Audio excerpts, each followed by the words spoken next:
Welcome to the Sports Scouting Report podcast with Lee Brecheen.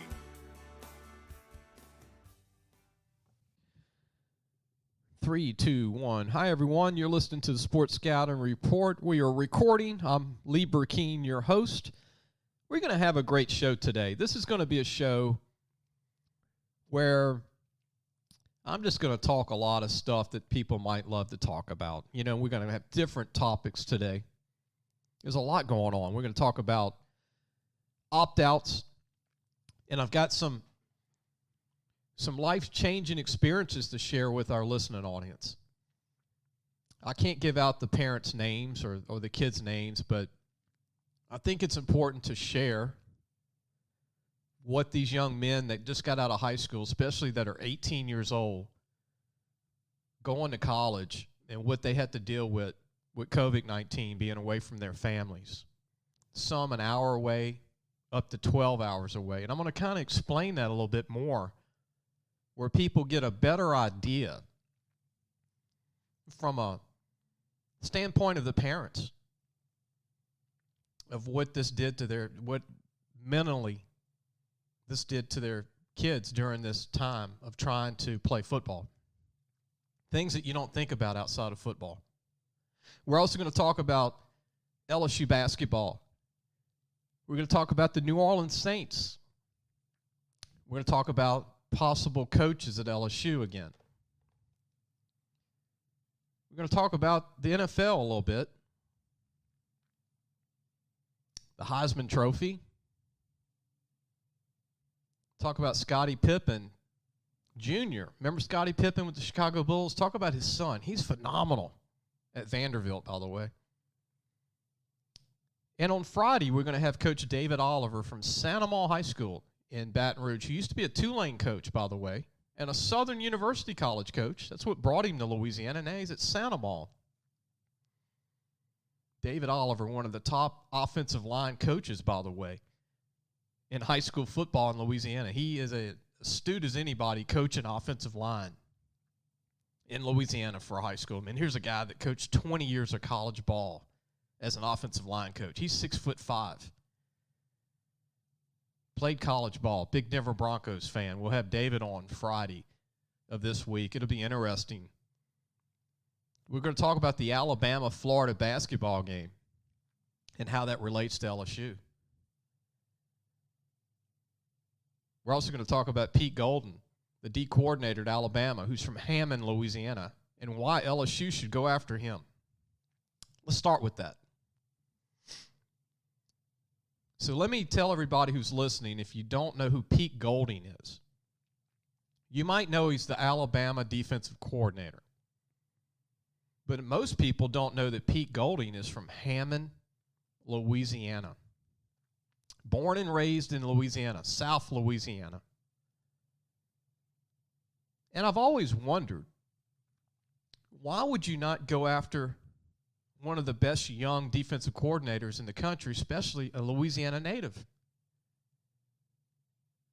I met Pete Golding back when he was at a D3 college trying to sign recruits from Louisiana with no financial aid. Private school money that costs $10,000 to $15,000 a year to go to schools like Millsaps or Belhaven or Mississippi College or Delta State. Those are some of the schools that Pete Golden was coaching against, and that's the level of coaching he was at to begin with. But if I was Ed Orgeron, why not steal a coach from Alabama? Why not go after Louisiana's best young D coordinator in Pete Golding? People would say, well, he wouldn't leave Alabama. How do you know? He might. Pete Golding grew up in Louisiana. He's one of us. He's a Louisiana guy. And on top of that, he grew up from Baton Rouge, an hour from Baton Rouge. Young coach in his 30s. And I think he's done a great job at Alabama. Why not hire Pete Golding? That's who I would hire if you want a Louisiana guy that probably would care about LSU, and he's only at Alabama because that's who hired him. I mean, that's who Saban found him. LSU wasn't recruiting Pete Golden to be a coach when he started out. I just want to throw that to my listening audience. I think Pete Golding would be great at LSU. Pete Golden's not going to be a head coach in the next 2 years. If they get Marcus Freeman from Cincinnati, he's going to want to be a head coach. They could lose Marcus Freeman in 1 year. You're not building long-term if you get a guy 1 year. Then you got to start all over again, because if LSU has a great year in 2021, then Marcus Freeman would be up for some head coaching jobs, and you would have to go get another D coordinator after 1 year. Take that in. I want a D coordinator I can keep at least 3 years, maybe 5 years. That would be Pete Golding.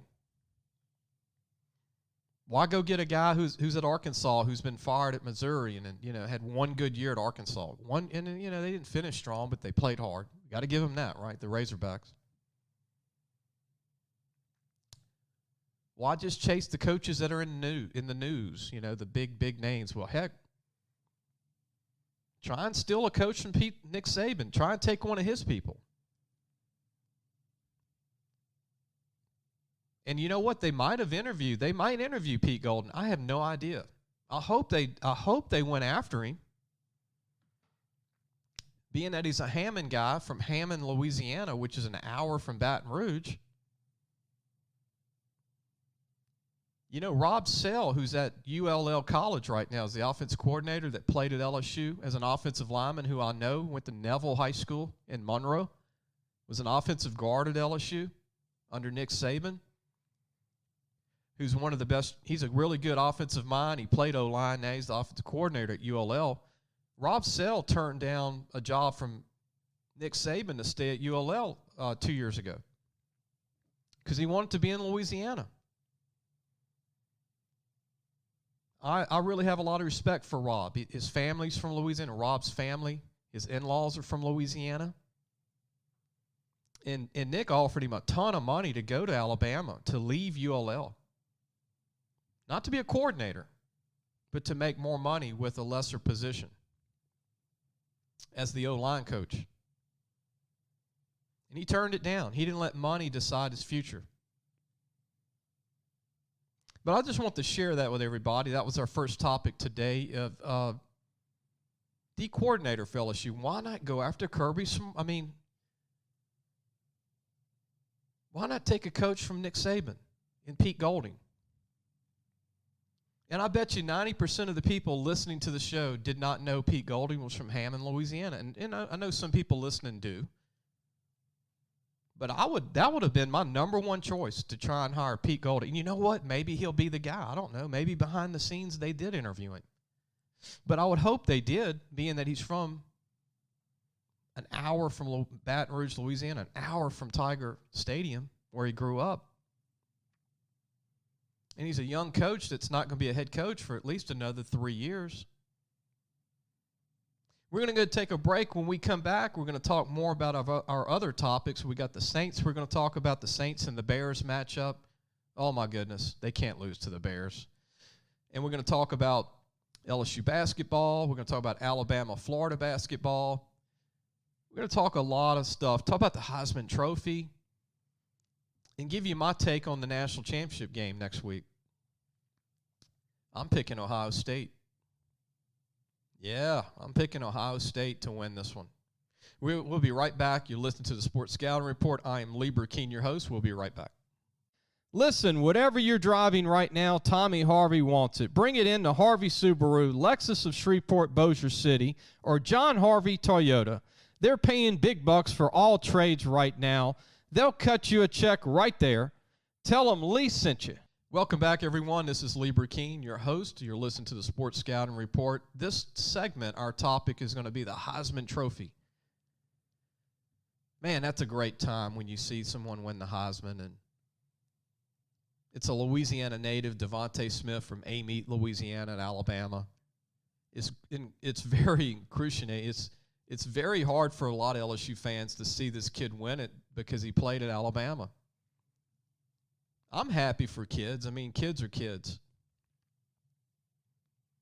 But it's really, really hard for a lot of LSU fans to see a kid from Amite, Louisiana walk across the stage and win the Heisman. You know what's really crazy?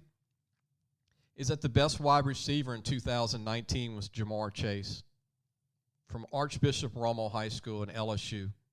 He had the greatest season ever, and I still think it was greater than DeVonta Smith's. Can you imagine if Jamar Chase would have came back this year and played and not opted out? He could have had a phenomenal year again, and based on what he did last year, if he would have had and he would have had a great year. Jamar is phenomenal.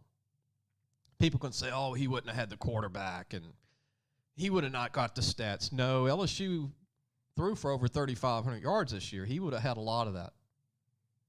He was money, man. You throw in the ball down the field, you throw it, in the end zone, you throw it the corner of the end zone, you throw it in, out routes.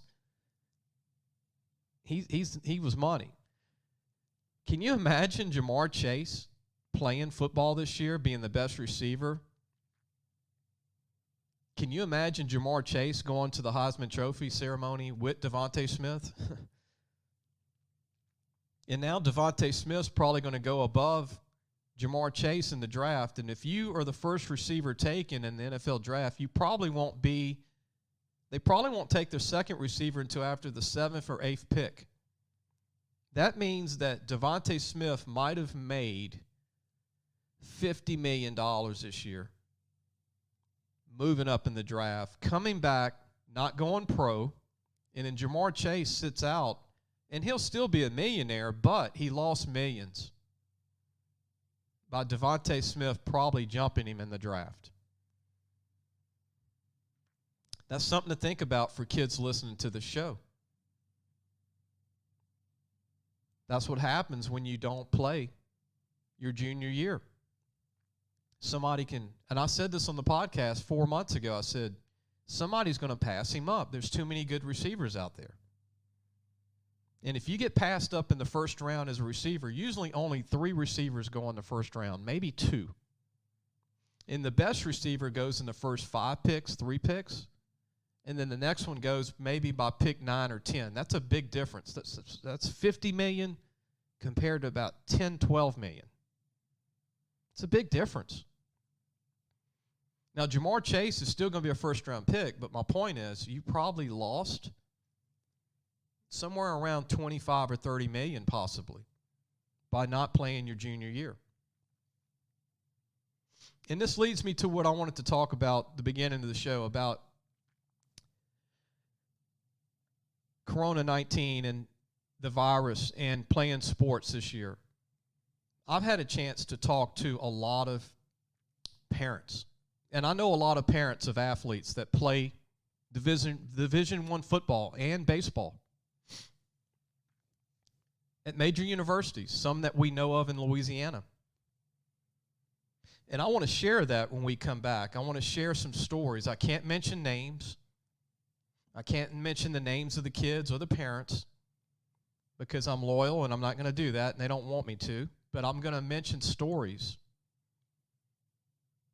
from parents so people can understand what these kids went through, like the rest of the human beings on this planet with COVID-19, with having to deal with sports for these 18-year-old kids.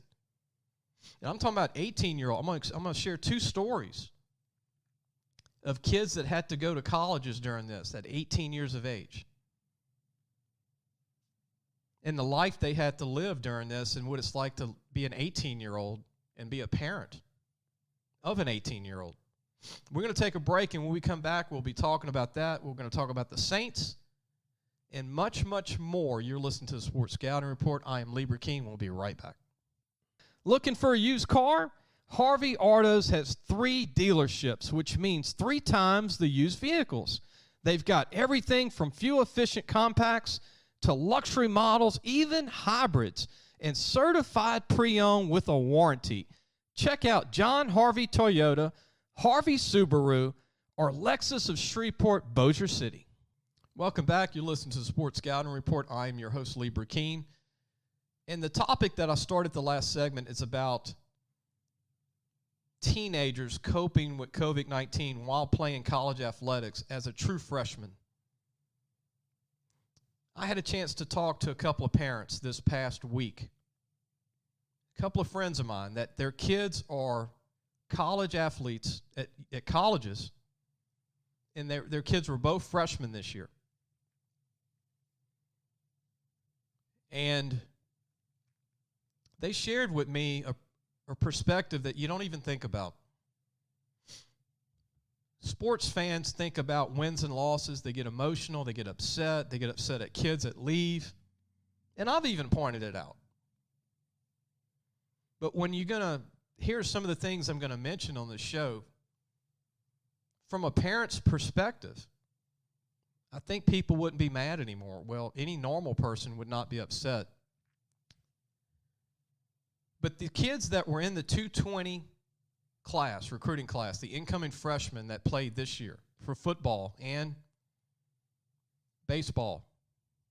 Baseball didn't play very long, but you know what I mean, this past year for baseball and football. One parent told me, imagine your kid being at a college campus 2 or 3 hours from home at 18, never being away from home in their life. And as soon as they get to campus, it's locked down, no social gatherings, nothing. Locked in your apartment or your dorm, isolated from everybody. And you're supposed to be a 30-year-old. It's not happening. You're 18.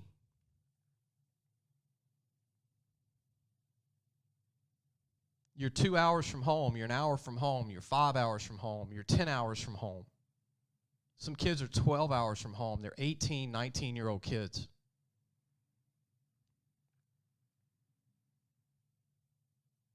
And both parents told me that because of COVID-19, they had to isolate where they couldn't even be around people to talk to. And you know, you're talking about an 18, 19-year-old kid, someone trying to figure out life. And you put them on the road away from their family and their friends. You can't even have team gatherings. One school, one parent told me that they only had one team gathering as a social in 8 months. And that their kid, the rest of those 8 months, was basically isolated in his apartment on campus.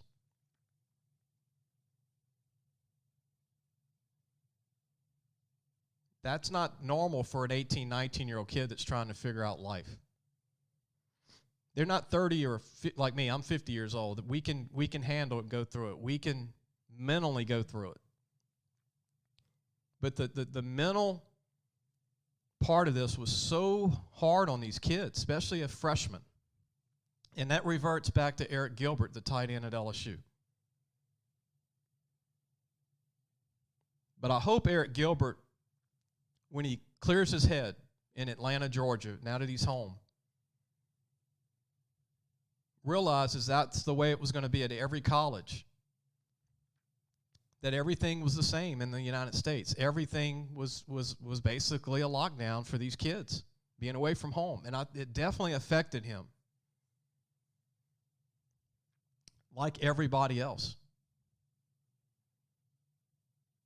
And I think if you played college football this year, and I'm just going to talk about football, and you didn't opt out and you didn't stop practicing and you hung through this, being away from your family, being a kid, with no social gatherings, nobody to talk to almost, unless you went to practice, I think they should letter all the kids that stuck it out. Because this was not a normal time to play football.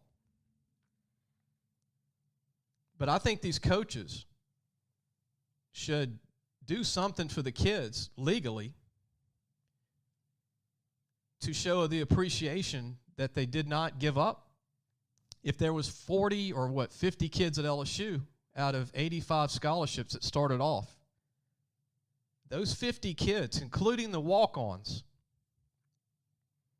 I think should be honored. This is not a participation trophy. This is a whole different animal. These are kids that did not go back home to their families that were having trouble during this time. They did not quit. They did not let it, they got through it. And I mean, this is hard for kids. Again, the word kids, they're not adults. And I think the sports world sometimes looks at, okay, they're not playing very well. Well, this did affect every college. And it's affected mentally all these kids. Now, some colleges handled it differently internally, and I think they were able to keep a lot of their kids. But just like an example with LSU, there are 50 players that stuck it out, being away from their families, with their families having difficulties because of this. A lot of families, people lost their jobs. And these kids are out of town playing college ball, trying to make friends. They're not even around their new friends. They're around no one. They're isolated in an apartment or a dorm. But it's a whole different world when you look at the perspective of a parent of a kid. And a lot of these kids, from talking to both of the parents that I talked to, one kid was an honor student in high school. And actually, his grades suffered. Like many college athletes, their grades suffered during COVID-19. Trying to balance schoolwork, football, and getting through COVID mentally. So if anybody goes on the internet and bashes kids or takes personal, bashing toward players, you should understand that what these families are going through is not just about football. It's about life. And when you talk to a parent of a kid, you get a perspective that it's more than just football. Bash the coach. Bash the program. Don't bash the kid. It's a kid. It's an 18, 19-year-old kid. And some of them that are older, they're 22, unless it's the punter, right? Van Vossenberg, he was like 30, right? 31. We're going to take a break. When we come back, we're going to talk about the New Orleans Saints and the Chicago Bears. The Saints can't lose to the Bears. They can't. This will haunt fans forever if they lost to the Bears. So after losing to the Rams and that crazy play and losing to the Vikings, remember that crazy play in the playoffs? The Saints cannot lose to the Bears. And I'm worried about the game. We'll be right back. So, hey, guys, just wanted to take a minute to tell you about Harvey Autos. If you need a new or used car, there's 3 great dealerships right here worth checking out. John Harvey Toyota, Harvey Subaru, and Lexus of Shreveport, Bossier City. Low prices, honest people. Tell them Lee sent you. Welcome back. You're listening to the Sports Scouting Report. I'm your host, Lee Brecheen. I hope you're enjoying the show. This segment, we're going to talk about the New Orleans Saints and the playoff game against the Chicago Bears. The Saints will be playing their wild card game. They won their division. The Saints had a great year considering all the injuries to Drew Brees and a lot of players that got hurt and were able to come back. COVID opt-outs, they won their last game with a receiver playing running back. I've never seen that before. I've never seen a receiver play running back. First game to play running back and have 100 yards rushing for the Saints. Before we get started with the Saints, I want to talk about our great sponsor, John Harvey Toyota. So, hey, guys, I just want to take a minute to tell you about Harvey Autos. If you need a new or used car, there's 3 great dealerships right here worth checking out. John Harvey Toyota and Harvey Subaru and Lexus of Shreveport, Bossier City. Low prices, honest people. Tell them Lee sent you. Great people. Support them if you're thinking of buying a vehicle, new or used. Tommy Harvey does a great job, the owner. Big sports fan. A fan of Louisiana high school and college athletics. The New Orleans Saints has had many years like this one. where they finished with 11 wins and 12 wins, or 10 wins, and they get in the playoffs, and they play a team they're not supposed to lose to, and they lose. Or they get to the NFC Championship game, and they have some bad luck like against the Rams or the Vikings. Well, this is a game they're supposed to win. That's why it scares me. I'm very scared of the Bears because they're starting a quarterback by the name of Mitch Trubisky, who they benched for most of the season because Nick Foles got hurt. Nick Foles came over from the Eagles where he won a Super Bowl, and Nick Foles gets hurt, and they have to go back to Mitch Trubisky. They had no choice, and guess what? He's gotten hot. Trubisky won the games and got him in the playoffs, and the Bears have a really good defense, and they've got an unpredictable offense. That is scary. Trubisky has got talent, and if he's feeling it and he's got confidence, then they're a different team. And I just hope the Saints can beat them. I think it'll be a close game because Kamara didn't play this past week. Michael Thomas has been out for a long time. He's rusty, and hopefully they'll get those guys back for the Bears. And even if they do, will they have the chemistry? And Breeze is just now getting back into his groove on timing. He had been out for a while. But at least the defense is kind of healthy. I hated to see Quan Alexander go out for the year. But the Bears are going to be a problem. Even though it's going to be in the Superdome, there's no fans hardly. You don't have the home field advantage. And that's what the Saints rely on for juice. Every year they're in the playoffs what's the use of having a home game if you don't have hardly any fans? There's no advantage. That's something to keep an eye on. The Bears don't have to deal with 70,000 screaming Saints fans. And I'm really worried about this game because everybody thinks it's going to be a breeze. No pun intended, Drew Brees, but this is going to be a tough game. The Bears have a good defense.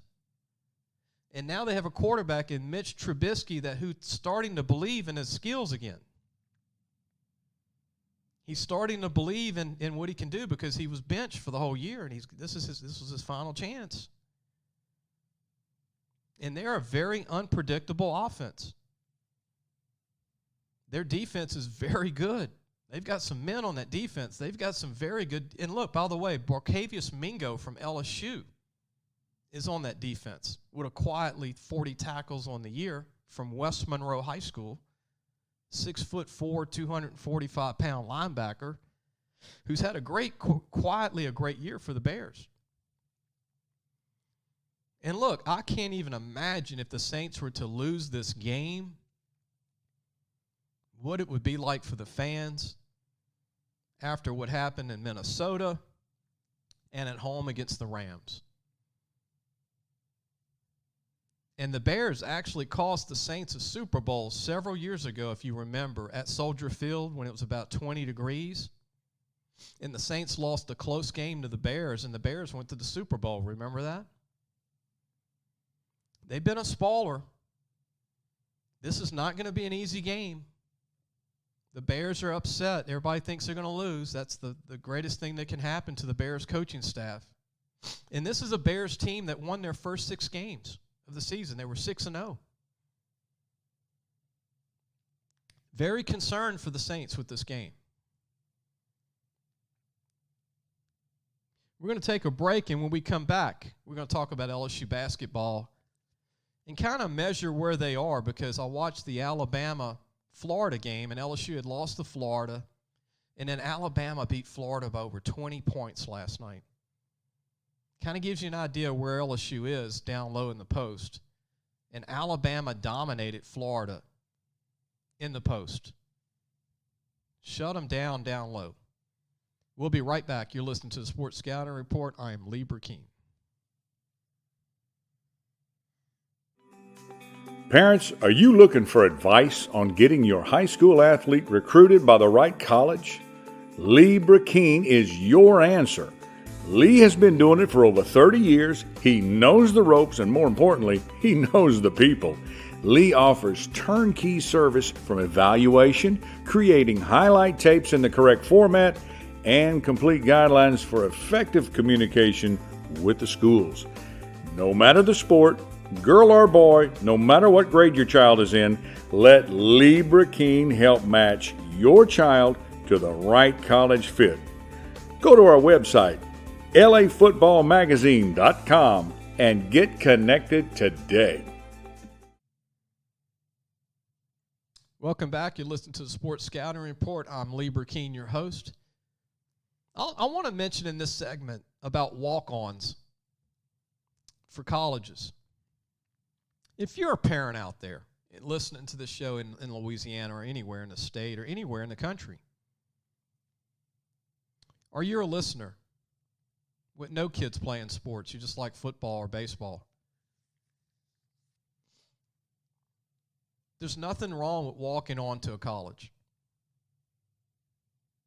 And let me say that again. There's nothing wrong with walking on to a college to play athletics. You will be a hero, and you will be remembered if you play for a university as a walk-on and you finish.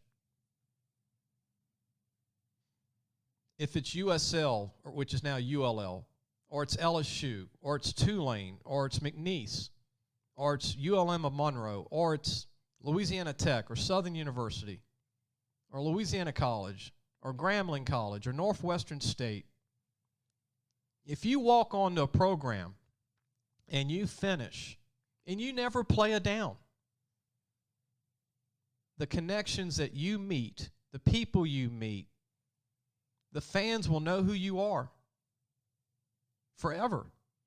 You'll be a hero among those alumni. And LSU has an alumni base of what, 5 or 6 million people that are diehards?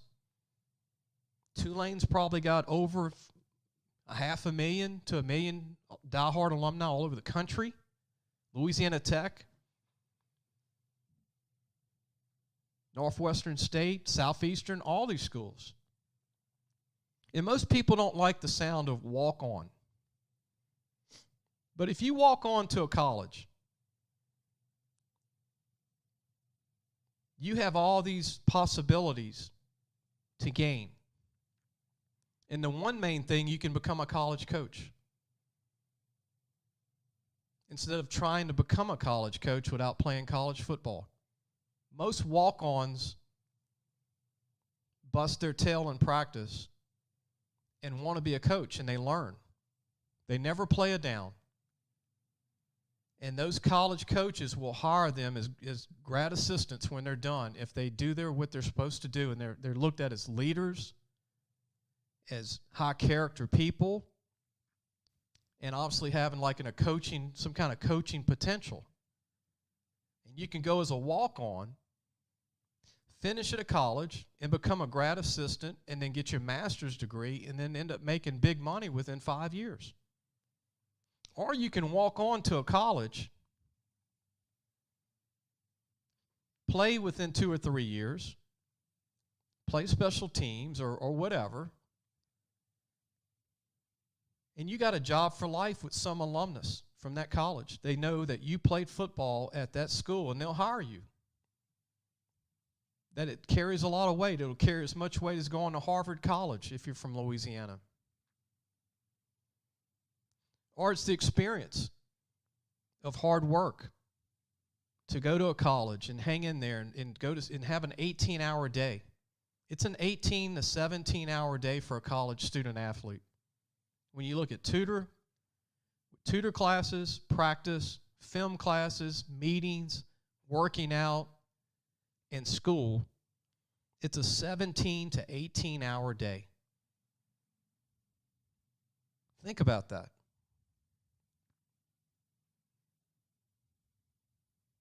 But walking on, I think, is a great thing to do.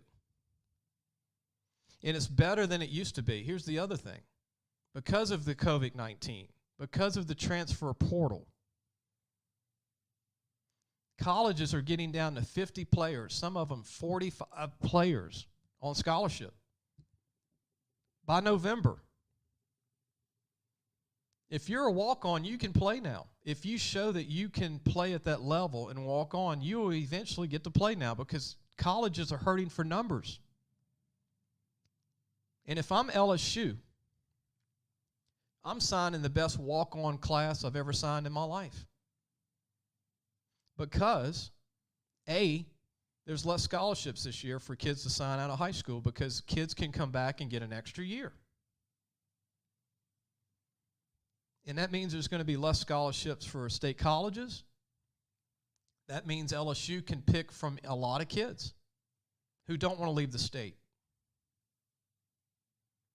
So Ed Orgeron and his staff, if they need help, they need to call me. I can give them all those guys. They're the only school I don't talk to personally, but I send emails to their staff of tapes that we do.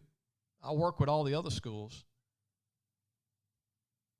And I would love to help LSU with a lot of the walk-ons. I have helped LSU with 2 walk-ons on the team now. 2 kids on the team now I've helped with sending tape, and they're on the team at LSU. And they've stuck it out. But LSU should have the best walk-on class in the history of the college this coming fall. They should. When you can now take your pick out of 100 kids that would have went to a 1AA school and now they're not, or they don't want to go to a junior college, even though they're qualified. But LSU should get 10 or 15 new walk-ons that are phenomenal. And again, if you're a parent listening to this show, don't look down at walking on. Look at it as an opportunity. Because there's a lot of great benefits to being a walk-on student athlete. The key is your kid getting through it mentally. Your kid has to get through being a walk-on, meaning not on scholarship, but yet you're a part of the team. If you go to a bowl game, you go to a bowl game with your team. You get a ring if you win a championship, just like the guys on scholarship. You are a part of the team. But there's so many pluses to being a walk-on, and I don't think the media ever covers it. And I think college coaches need to make walking on attractive. It's not something they PR job do. And you're starting to see a little bit more of it. Like you start to see them recognize kids' birthdays on the internet, which I think is neat. I think it's great. You know, on social media, like, you know, today's such and such a birthday in their uniform and they're a walk-on. Everybody needs to be felt like they're a part of the team. It's different than it was in the 70s and 80s and 90s and early 2000s. But also don't go to a college just because you think it's the biggest offer. Go because it's the best fit. And if it's walking on to LSU or walking on to McNeese better than going to a D3 school, which could be in Kansas somewhere or, you know, Minnesota, think about the distance. Think about you can be home and do the same thing. You can be near your family. And that's what's happened during this COVID-19. You've got kids that are away from their families trying to deal with it. We talked about it earlier. I tell you what, if I was 18 years old, 19 years old, and I was trying to go to a college, leaving my family, never been away from home, and this happens with COVID-19, and I'm having to stay in my dorm for like 23 hours a day, it'd be tough mentally. No social stuff going on among teams. And if I'm a college coach, I come up with something to make it better. Try and have some kind of social gathering that's safe with a mask, where the guys can at least get together 6 feet apart and talk, you know, instead of just being in an apartment in a dorm room and locked up, you know, just away from everybody. The NFL, I don't know who's going to win the Super Bowl, changing subjects. But I'm going to talk about the national championship football game, Alabama and Ohio State, when we come back. We're going to take a break. I'm picking Ohio State. I'm going to tell you why. We'll be right back. Listen, whatever you're driving right now, Tommy Harvey wants it. Bring it in to Harvey Subaru, Lexus of Shreveport, Bossier City, or John Harvey Toyota. They're paying big bucks for all trades right now. They'll cut you a check right there. Tell them Lee sent you. Welcome back. You listen to Sports Scouting Report. I'm your host, Lee Brecheen. Let's talk about the national championship. Alabama against Ohio State Buckeyes. I was that crazy person that picked Ohio State to win their playoff game over Clemson. Everybody took the safe route. And there's some others probably that were like me that are listening, but I thought the Buckeyes had the best defense nobody was talking about and the best offense nobody was talking about. They're basically Notre Dame with speed. They have power, and they got guys that are coming on. The good thing about somebody playing just 6 games or 5 games, they're starting to become a team, which is not really good for Nick. And Nick's going to have a hard time studying Ohio State because he doesn't have as much film as he's used to. His team's got a buy-in that Ohio State is really, really great, and nobody's talking about him as being great. Nick hates that. Nick would rather be the underdog or someone getting equal treatment where he can tell his team, nobody thinks we can beat them, and they play hard for him. But Justin Fields, the quarterback for Ohio State from Georgia that transferred from Georgia, he blossomed, and he really impressed me against Clemson. And I think the listeners would agree that when he got hit in the ribs, man, that was a tenacious hit by Clemson. I mean, I thought he was gone. I thought he wasn't coming back. When you see those kind of hits, those quarterbacks usually don't go back in the game. He goes back in the game, and he throws 3 touchdown passes and has another 180 yards throwing. He was 90% on his completions. And under pressure, he threw 3 beautiful bombs to receivers, made it look easy. And he looked like Justin Fields from 2019. These young receivers they have are all coming on, kind of like Sean Butte at LSU and Coy. All these Coy Moore at LSU, their true freshman receivers are feeling it now. And their defense is tenacious. I mean, Justin Hilliard, their linebacker, the senior from Ohio, number 47, he's 6'1", about 240. Man, he's a thumper. Their D-line is the best D-line Alabama will face this year. They've got some big guys in that D-line that can move. And by the way, 13 players did not play against Clemson for Ohio State. 13 players. In their run game, Ohio State's run game is going to be able to compete with Alabama. It really will be. Ohio State is not a good matchup for Alabama. They can actually pressure Mac Jones. They can actually tackle Najee Harris. They've got the big 240-pound linebackers to tackle Najee, kind of like LSU last year when they had Patrick Queen, Phillips, Chasson, Rashad Lawrence, Delpit, all those great players. Ohio State has that kind of defense. They've got an All-American cornerback. They got a couple All-American D linemen. They've got an All-American linebacker. And their DNs are about 270, 6'4", and they all can run. And by the way, they're getting all those players back for the national championship game. And their offensive line is huge and athletic, like Alabama's.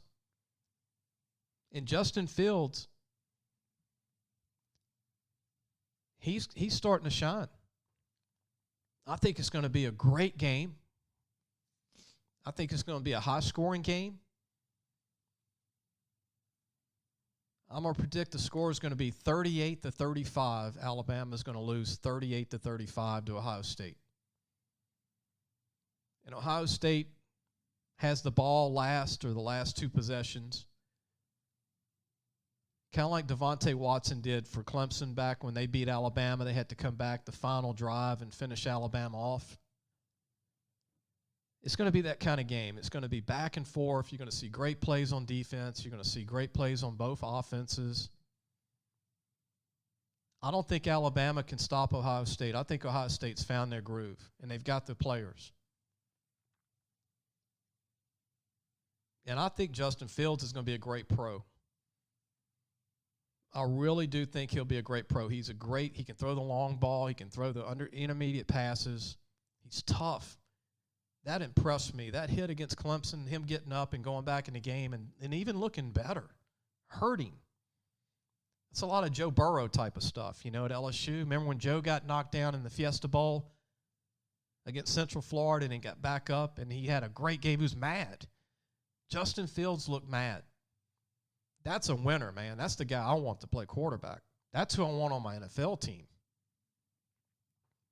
I hope everybody enjoyed the show today. We talked about a bunch of stuff. I was going left. I was going right. I was talking about opt-outs. I was talking about what it's like for kids to go through college as an 18, 19-year-old, talking about the Saints, talking about Ohio State beating Alabama, LSU basketball, and one more thing. Alabama in basketball is going to be possibly the team to win the SEC with LSU. LSU's got their hands full this year in basketball.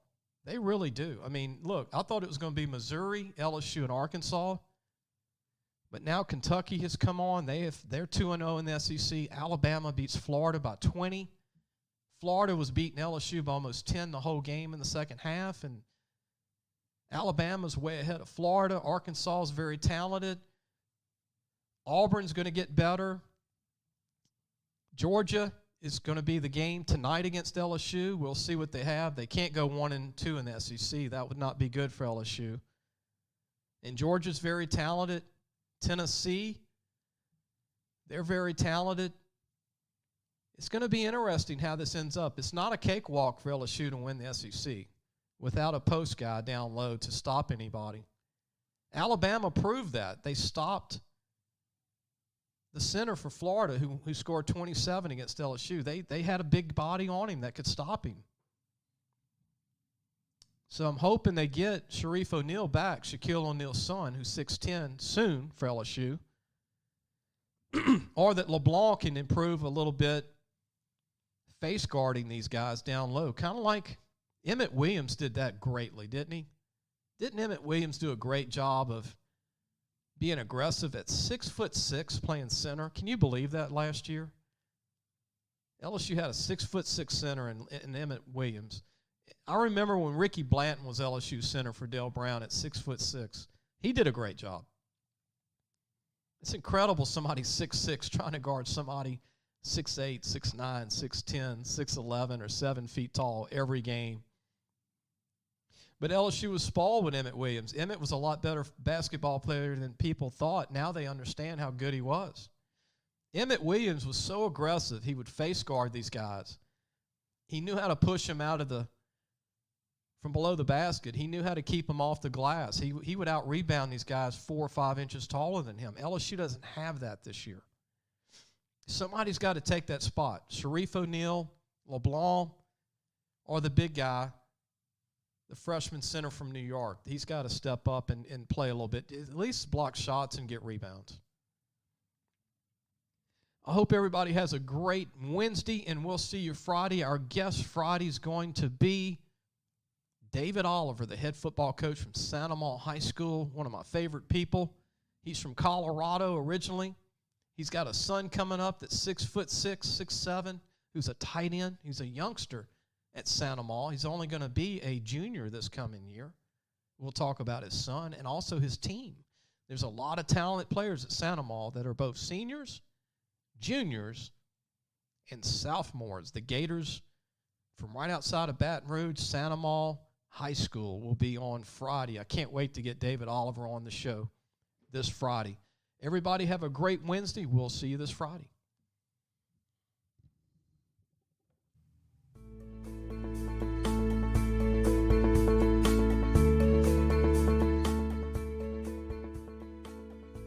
Thanks for listening to the Sports Scouting Report podcast with Lee Brecheen.